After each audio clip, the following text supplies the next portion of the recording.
Students E cat mathematics के lectures आज मैं स्टार्ट करने जा रहा हूँ।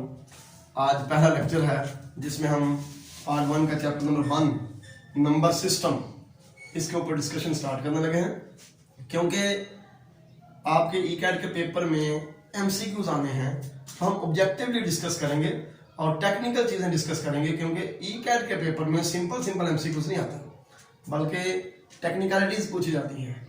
टॉपिक सिंपल है, ठीक हो गया। तो इसलिए मैं भी कोशिश करूंगा कि टेक्निकल चीज़ें जो हैं वो आपको मैक्सिमम बताऊं नंबर सिस्टम के बारे में, ठीक हो गया। तो नाम से जाहिर है, चैप्टर के नाम से जाहिर है कि हमने नंबर्स के बारे में ही पढ़ना है इस चैप्टर में। Necessities the mother of invention, जरूरत ईजाद की माँ है। इंसान को भी जरूरत महसूस होती है तो वो किसी चीज़ के लिए कोशिश करता है। गिनती की जरूरत शिद्दत से महसूस की पुराने ज़माने के इंसान ने। स्टार्ट में तो लाइफ बड़ी सिंपल थी, गिनती का तसव्वुर नहीं था, ठीक हो गया ना। फिर आहिस्ता आहिस्ता जब चीज़ों की गिनती की ज़रूरत महसूस की गई तो फिर जो है ना इंसान ने इसके बारे में कोशिश करनी शुरू की, सोचना शुरू किया।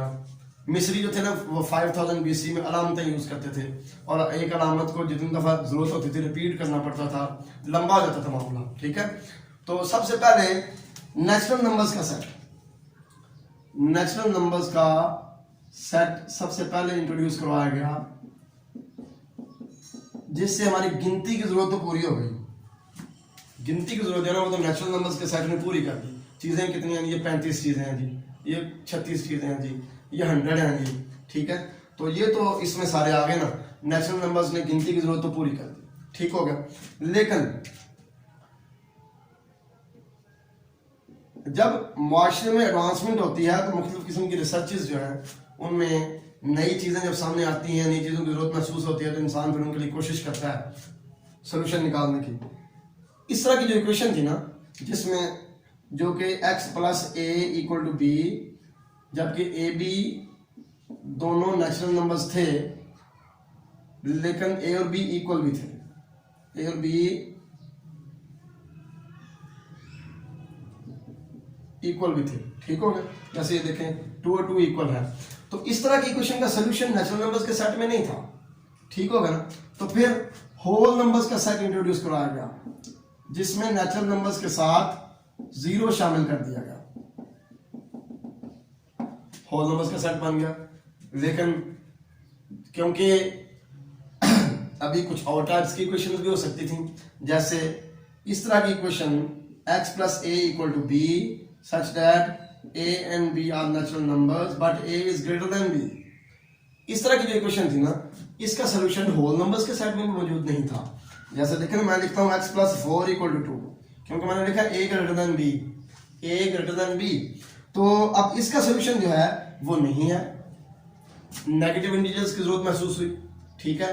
तो फिर इसलिए सेट ऑफ इंटीजर्स इंट्रोड्यूस करवाया गया, जिसमें होल नंबर्स के साथ नेगेटिव इंटीजर्स ऐड कर दिए गए, -1 -2 -3 -4, ठीक है। होल नंबर्स के साथ नेगेटिव इंटीजर्स इंट्रोड्यूस करवाया गया, ठीक हो गया। स्टिल अभी प्रॉब्लम्स बाकी थी, क्योंकि रिसर्च जब होती है, नई रिसर्चेज होती हैं तो नई तरह की इक्वेशंस जो हैं वो अराइज हो जाती हैं, ठीक है। उनको सॉल्व करना, उनका सोल्यूशन निकालना एक प्रॉब्लम होती है, जिसका हल भी निकालना होता है। इस तरह की जो इक्वेशन थी 2x = 3, 2x = 5, 7x = 9, इसका सोल्यूशन इसमें भी नहीं था। तो फिर सेट ऑफ रैशनल नंबर्स, इसका सोल्यूशन जो 3/2 है वो सेट ऑफ इंटीजर्स में भी नहीं था। तो फिर इसका सोल्यूशन जो है ना, इसके लिए set of rational numbers introduce करवाया गया।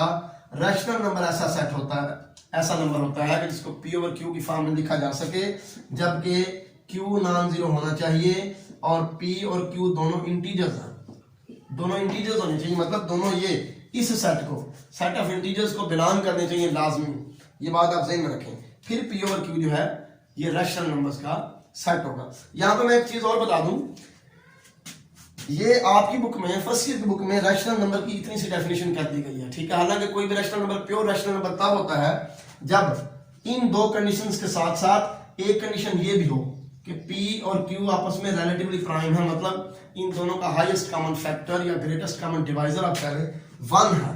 1 के अलावा ये किसी भी सेम नंबर के डिवाइडर नहीं होते, ठीक हो गया। फिर रैशनल नंबर की, प्योर रैशनल नंबर की सही डेफिनेशन पूरी होती है, ठीक हो गया ना।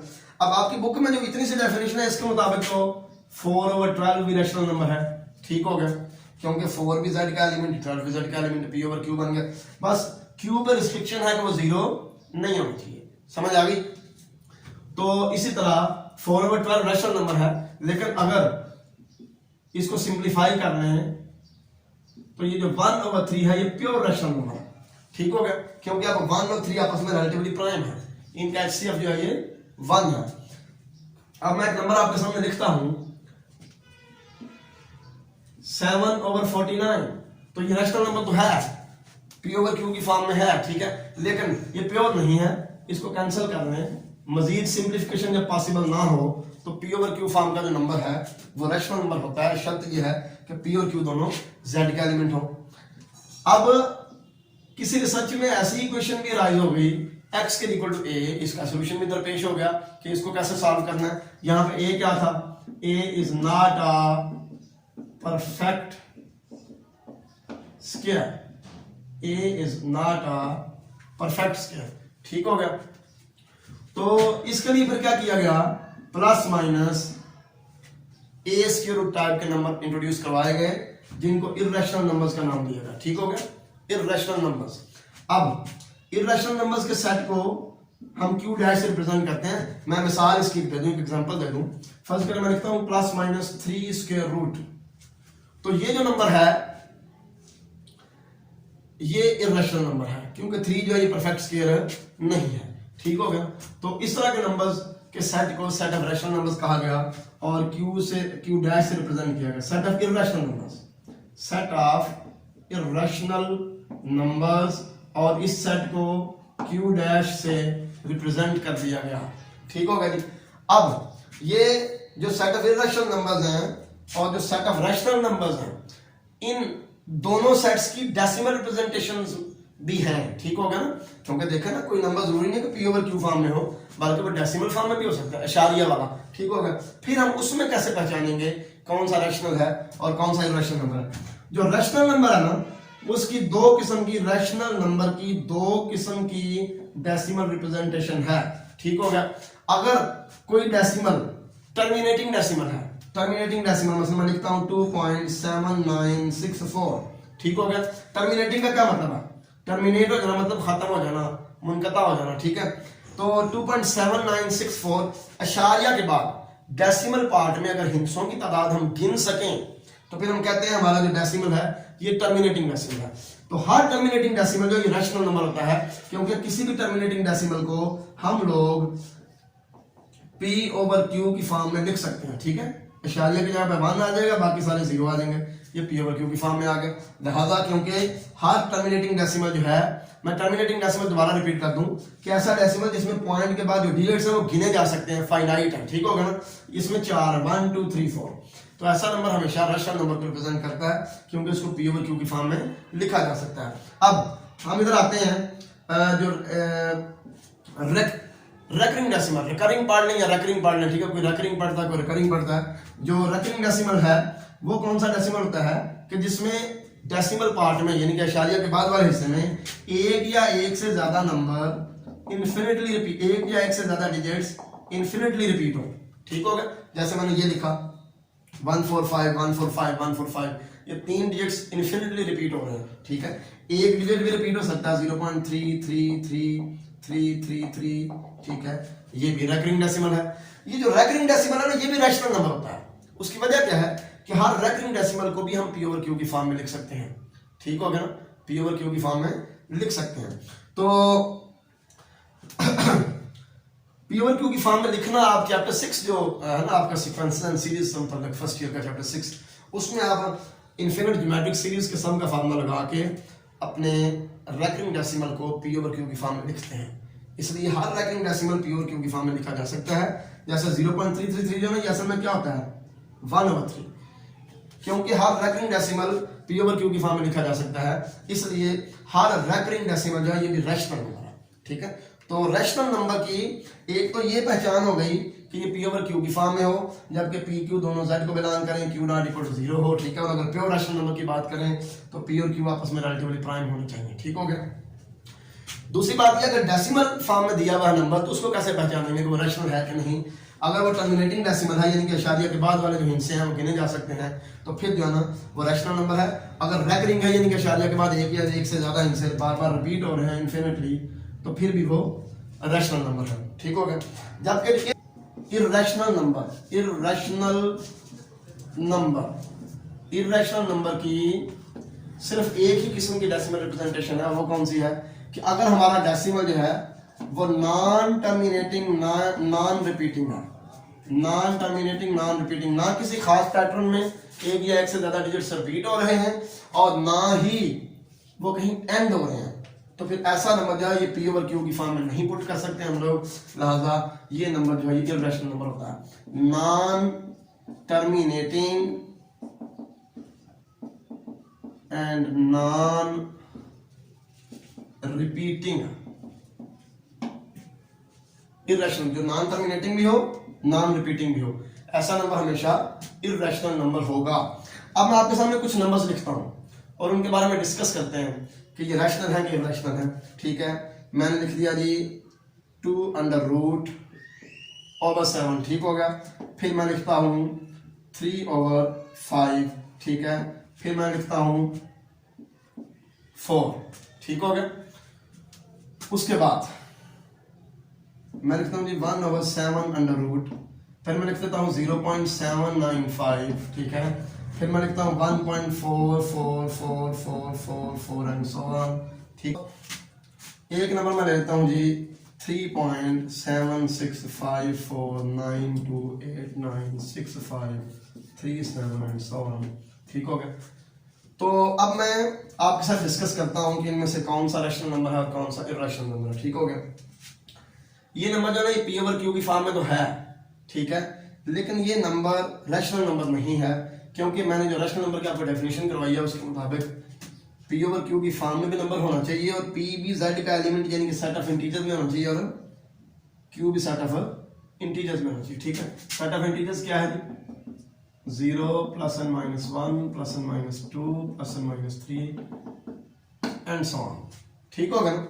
तो अब ये क्योंकि 2 जो है ये जेड का एलिमेंट नहीं है, लिहाजा ये इर्रेशनल नंबर है, इर्रेशनल नंबर। ठीक है, ये पी और क्यू दोनों जेड के एलिमेंट है और पी ओवर क्यू फॉर्म में है, ये रैशनल है। ठीक होगा जनाब। अब ये 4 एक इंटीजर है, यहाँ पे एक और भी इंपॉर्टेंट बात मैंने आपको बतानी है। 4 एक इंटीजर है, ठीक है, तो इसको क्योंकि हम 4/1 लिख सकते हैं, लिहाजा ये रैशनल है, पी ओवर क्यू फॉर्म आ गई, पी भी जेड का एलिमेंट, क्यू भी जेड का एलिमेंट। यहां से फिर हम एक बात डिसाइड कर लेंगे, वो क्या है कि तमाम इंटीजर्स रैशनल नंबर है। जब हम कहेंगे ना तमाम इंटीजर्स रैशनल नंबर है तो ये अंडरस्टूड हो जाएगा कि नेचुरल नंबर्स भी रैशनल नंबर है, होल नंबर्स भी रैशनल नंबर है, क्योंकि इंटीजर्स के अंदर नेचुरल नंबर भी कंटेन्ड है, 0 1 2 3 ये होल नंबर हो गए और 1 2 3 4 ये नेचुरल नंबर हो गए। जेड के अंदर n भी कंटेन्ड है, w भी कंटेन्ड है, नेचुरल नंबर्स का सेट भी और होल नंबर्स का सेट भी कंटेन्ड है, दोनों कंटेन्ड है। तो नेचुरल नंबर सबसेट है जी होल नंबर्स का सेट सबसेट है इंटीजर्स का। अब हम डिसाइड करने जा रहे हैं कि इंटीजर्स का सेट सबसेट है सेट ऑफ रैशनल नंबर्स का, सेट ऑफ रैशनल नंबर्स का। ठीक हो गया। क्यों? क्योंकि देखें हर रैशनल नंबर के बटे में हम 1 लगा दें वो पी ओवर क्यू फॉर्म बन जाएगा, तो वो रैशनल नंबर बन जाएगा। हर इंटीजर के बटे में हम 1 लगा दें, ठीक है, पी ओवर क्यू फॉर्म बन जाएगी, वो रैशनल नंबर बन जाएगा। ठीक, लिहाजा तमाम इंटीजर्स रैशनल है, लिहाजा सेट ऑफ इंटीजर्स ये रैशनल नंबर्स का सबसेट है। तो इसकी बात की जाए तो ये रैशनल नहीं है बल्कि इर्रेशनल है, क्योंकि p तो z का एलिमेंट है लेकिन ये नीचे वाला q z का एलिमेंट नहीं है। ठीक हो गया। ये टर्मिनेटिंग डेसिमल है, तो मैंने थोड़ी देर पहले आपको बताया है कि पॉइंट के बाद जिनमें नंबर ऑफ डिजिट्स गिने जा सकते हैं ये टर्मिनेटिंग डेसिमल होता है और ये रैशनल नंबर को रिप्रेजेंट करता है। ठीक हो गया। तो ये जो है ये रैकरिंग डेसिमल है, ये भी रैशनल नंबर को रिप्रेजेंट करता है, जबकि ये इर्रेशनल नंबर है, ये जो है क्योंकि ये non recurring non terminating decimal है, तो ये इर्रेशनल नंबर है। ठीक हो।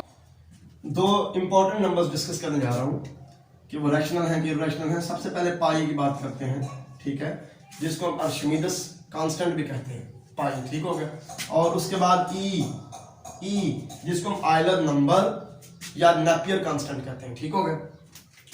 पाई के बारे में बड़ी कंफ्यूजन पाई जाती है स्टूडेंट्स के अंदर, क्योंकि वो छोटी क्लासेस में पढ़ते हैं जी पाई की वैल्यू है जी 22/7, तो ये तो पी ओवर क्यू की फॉर्म में हो गया, 22 भी जेड का एलिमेंट है, 7 भी जेड का एलिमेंट है, तो लिहाजा ये तो जनाब रैशनल नंबर हो गया। भाई ये जो 22/7 है ये पाई की एग्जैक्ट वैल्यू नहीं है, 22/7 पाई की एग्जैक्ट वैल्यू नहीं है, बल्कि ये पाई की अप्रॉक्सीमेट वैल्यू है, नियर वैल्यू है। ठीक हो गया ना। ये 3.1428 एंड सो ऑन इस तरह इसके बराबर है तकरीबन। ठीक हो गया। पाई जो है यहाँ पे अगर देखा जाए ना 22/7 ये है, जबकि पाई असल में पाई की डेफिनेशन क्या है? अगर हम किसी सर्कल के सर्कमफ्रेंस को, circumference of circle, circumference of circle, अगर हम सर्कल के सर्कमफ्रेंस को length of its diameter, length of its diameter पे डिवाइड करें तो ये जो रेशियो है ये पाई कहलाती है। ये पाई की डेफिनेशन है। ठीक है। अब मैं सर्कमफ्रेंस और डायमीटर आपको बता दूं, रिवाइज हो जाए। ठीक है। अगर हम इस कर्व की, सर्कल जो है कर्व है, कर्व की लेंथ मेजर कर लें, यहां से स्टार्ट कर लें, मेजर कर लें, इसको सर्कमफ्रेंस कहेंगे, जिसका फार्मूला होता है 2πr। अगर r रेडियस हो, रेडियस, ठीक है, और रेडियस के डबल को हम कहते हैं डायमीटर। ठीक हो गया। ये 2r से कैंसिल, तो ये देखें पाई आ गया। इसका मतलब सर्कमफ्रेंस ऑफ डायमीटर की रेशियो को हम कहते हैं पाई। ठीक हो गया। अब पाई जो है ना, इसकी वैल्यू कंप्यूटर के जरिए 5 लाख डेसिमल प्लेसेस तक मालूम की जा चुकी है। 3.141592 सो ऑन।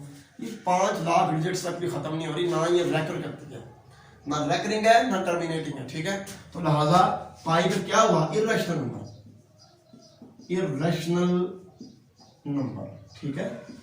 अब ये जो नेपियर कांस्टेंट है, जिसे ऑर्डर नंबर भी कहते हैं, इसकी वैल्यू 2.718281 एंड सो ऑन। ये भी non terminating, non recurring decimal है, लिहाजा ये भी इर्रेशनल नंबर है। ठीक हो गया। अब ये तो मैंने रैशनल और इर्रेशनल को डिस्कस किया डिटेल के साथ। अब मैं जरा ये आपको बता दूं कि सेट ऑफ रियल नंबर्स क्या है। सेट ऑफ रैशनल नंबर्स और सेट ऑफ इर्रेशनल नंबर्स के यूनियन से जो बड़ा सेट बनता है उसको हम सेट ऑफ रियल नंबर्स कहते हैं। ठीक हो गया। रैशनल्स और इर्रेशनल्स का इंटरसेक्शन हमेशा एम्प्टी होगा, क्योंकि इंटरसेक्शन, दो सेट्स के इंटरसेक्शन से क्या मुराद होता है कि दोनों सेट्स के जो कॉमन एलिमेंट है वो आप लिख लें, ये इंटरसेक्शन बन गया। ठीक है। तो क्योंकि जो रैशनल है वो इर्रेशनल नहीं हो सकता, जो इर्रेशनल है वो रैशनल नहीं हो सकता, तो लिहाजा क्यू और क्यू का इंटरसेक्शन क्या होगा? एम्प्टी होगा। ये बड़ी इंपॉर्टेंट बात थी। ठीक है। ये मैं उसके बाद जनाब अब मैं आपके साथ ये डिस्कस करता हूं कि किस तरह के एमसीक्यूज हमें आ सकते हैं। ठीक हो गया ना। हमें किस तरह के एमसीक्यूज आज की जो डिस्कशन है उससे मुतल्लिक ई कैट के पेपर में आ सकते हैं। अगर फर्ज करें आपसे ये पूछा जा सकता है कि भाई X square equal to A, जबकि A is not a perfect square, not a perfect square, तो आप बताएं इस इक्वेशन का सलूशन किस सेट को बिलोंग करेगा। तो मैंने अभी थोड़ी देर पहले आपको बताया ये plus minus A under root इस तरह के जो नंबर है इनको इर्रेशनल नंबर कहते हैं, लिहाजा ये सलूशन जो है ये क्यू डैश को बिलोंग करेगा। ठीक हो गया ना। इसी तरह आपसे पूछा जा सकता है कि भाई x plus a equal to b, x plus a equal to b where a greater than b and a and b belong to set of natural numbers. अगर ये इक्वेशन हो और इसके साथ ये कंडीशंस हो तो बताएं इसका सलूशन किस सेट को बिलोंग करेगा? नेचुरल नंबर्स के सेट को, होल नंबर्स के सेट को, इंटीजर्स को, रैशनल नंबर्स को, इर्रेशनल नंबर्स को, किसको बिलोंग करेगा? तो इसकी मैं एग्जांपल देकर आपको समझाता हूँ। फर्ज करें क्योंकि a b से ग्रेटर है, x प्लस 4 इक्वल टू 2 आ गया। ठीक हो गया। तो यहाँ से जो x की वैल्यू है ये -2 आती है, तो ये सेट ऑफ नेगेटिव इंटीजर्स को बिलोंग करता है। ठीक है। अगर तो ऑप्शंस में सेट ऑफ नेगेटिव इंटीजर्स मौजूद हो तो उसको टिक कर लें, वरना अगर नेगेटिव इंटीजर नहीं सिर्फ z दिया हो तो उसको टिक कर लें। ठीक हो गया। क्योंकि ये सेट ऑफ इंटीजर्स को बिलोंग करता है और नेगेटिव तो इसकी खासियत है ना। अब आप इस तरह का कोई भी क्वेश्चन बना के इक्वेशन देके आपसे पूछा जा सकता है कि इसका सोल्यूशन किस सेट को बिलोंग करेगा। ठीक है। मसलन फर्ज करें मैं ये x plus a equal to b है, इसके ऊपर ये कंडीशन लगा दूं कि a लेस देन b है, जबकि a और b दोनों नेचुरल नंबर्स हैं, फिर इसका सोल्यूशन। अब इसमें देखें इस इक्वेशन की मैं एग्जांपल लेता हूं जी। a लेस देन b लिया हुआ ना, तो x प्लस 3 इक्वल टू 5। ठीक हो गया ना। तो यहाँ पे देखें 3 5 से लेस है, दोनों नेचुरल नंबर है 3 और 5 भी। इसका सोल्यूशन आ रहा है 2। ठीक हो गया। तो इसका सोल्यूशन हर सूरत में नेचुरल नंबर्स के सेट को बिलोंग करेगा अगर ये कंडीशन साथ हो। ठीक हो गया। तो इस तरह कोई भी क्वेश्चन दे के आपसे पूछा जा सकता है कि भाई इसका सोल्यूशन किस सेट को बिलोंग करता है। ठीक हो गया। अब कुछ इंपॉर्टेंट डिस्कशन और कर लें। अगर हमारे पास दो रैशनल नंबर्स हैं तो उनका सम क्या होगा? सम ऑफ टू रैशनल नंबर्स, ये क्या होगा? अगर आपको ये एमसीक्यू में पूछा जाए कि दो रैशनल नंबर्स का सम क्या है, तो आपने क्या करना है? आपने कहना है रैशनल नंबर, दो रैशनल नंबर्स को ऐड करने से हमेशा एक रैशनल नंबर आंसर आएगा। ठीक होगा। अब पूछा जाए कि sum of two irrational numbers, sum of two irrational numbers, कि दो इररेशनल नंबर्स का सम क्या है। ठीक हो गया। तो दो इररेशनल नंबर्स का सम हमेशा इररेशनल नंबर होगा, हमेशा इररेशनल नंबर। ठीक हो गया। मसलन फर्ज करें आप 5 स्क्वायर रूट और 3 अंडर रूट 5 को ऐड करते हैं। ठीक हो गया। तो ये दोनों इररेशनल नंबर हैं, इनका सम भी एक इररेशनल नंबर। ठीक हो गया। अब दो इररेशनल नंबर्स का सम एक खास कंडीशन में, दो इररेशनल नंबर्स का सम एक खास कंडीशन में रैशनल भी हो जाता है। वो कंडीशन क्या है?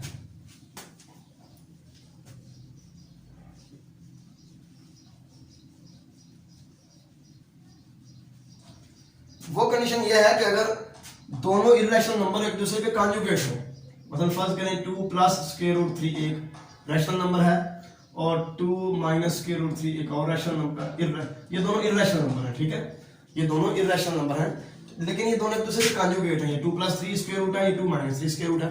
अब मैंने क्या कहा है कि दो इररेशनल नंबर्स का सम भी एक इररेशनल नंबर होता है, लेकिन एक खास कंडीशन है कि जब दोनों इररेशनल नंबर आपस में एक दूसरे के कॉन्जुगेट हो तो फिर उनका सम एक रैशनल नंबर आ जाता है। ये देखें ना, ये रैशनल नंबर आ गया। ठीक हो गया जी। तो अब ये चीजें आपसे पूछी जा सकती हैं पेपर में। ठीक है। अब बात करते हैं कि अगर इररेशनल नंबर और रैशनल नंबर को ऐड करें तो फिर क्या बनेगा? तो sum of irrational and rational number, irrational and rational number is always an irrational number, always an irrational number। Rational और इररेशनल नंबर का सम हमेशा इररेशनल नंबर होगा, ये आप ज़हन में रखें। तो आज की डिस्कशन मैं यहाँ पे वाइंड अप करता हूँ। नेक्स्ट लेक्चर में इंशाल्लाह प्रॉपर्टीज ऑफ रियल नंबर्स हम डिस्कस करेंगे। तो मुझे उम्मीद है आप समझ चुके होंगे कि हमें किस तरह के एमसीक्यूज़ पूछे जा सकते हैं और सारे डिस्कशन आपको समझ आ चुकी होगी। अल्लाह हाफ़िज़, अस्सलाम वालेकुम।